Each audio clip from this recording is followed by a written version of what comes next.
I do appreciate your cooperation. This is very inconvenient, Inspector. It is Saturday. There are lots of jobs and chores to be done. I understand your problem, Mr. Swettenham. But may I remind you, someone died here last night, right on the very spot you're standing. And whilst it may not seem overly important to you, it is to me and society in general. So if you could push your chores to the back of your mind for a little while and answer some questions, I'd be very grateful. I would have thought there were enough questions asked last night. Ah, well, we must think differently, young man. Yes, that must be the answer. We think differently.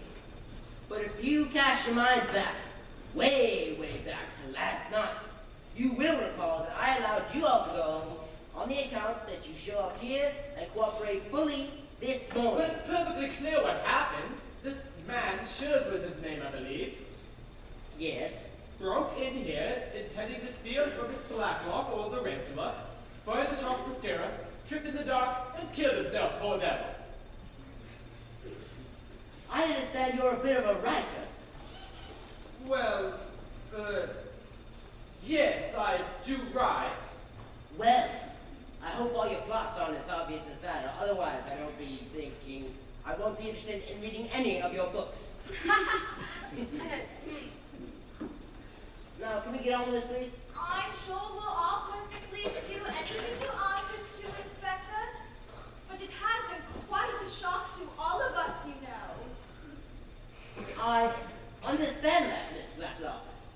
But you see, it wasn't a break-in.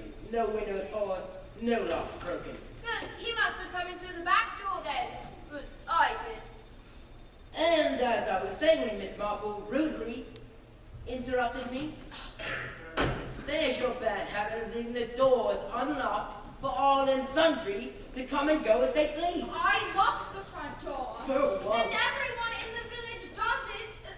Well, leaves them open, I mean. Foolish. Very foolish.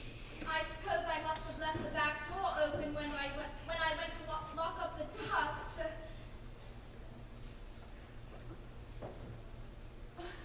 Last night you said you knew this Rudy Schultz.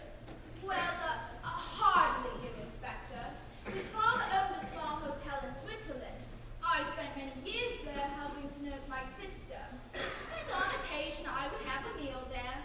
But recently I was having dinner at the Royal Spa Hotel in Beddingham Wells. And he was there. He approached me and said that he recognized me.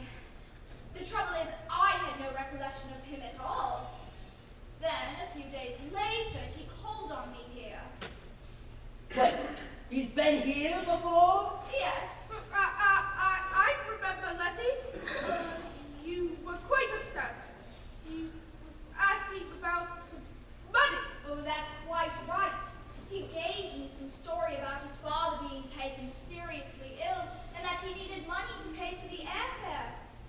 Well, I believed he was lying. After all, his father owned a small hotel. Surely his family could afford to pay for the airfare. Well, I told him I had no intention of lending him any money at all.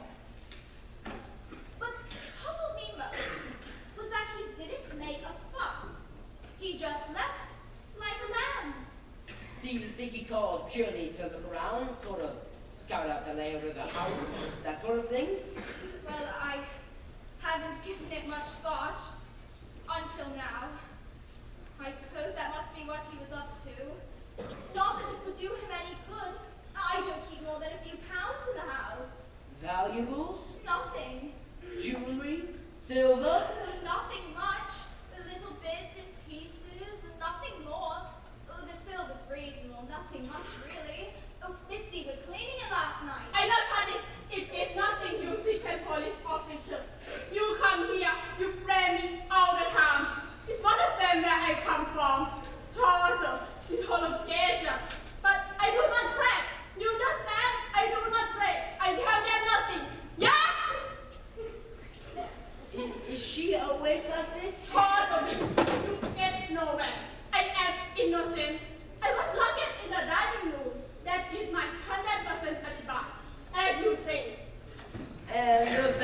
good alibi it is. Almost too good on the surface. Now do sit down and try to remember I'm not too keen on the histrionics. I do not. Sit. Ah.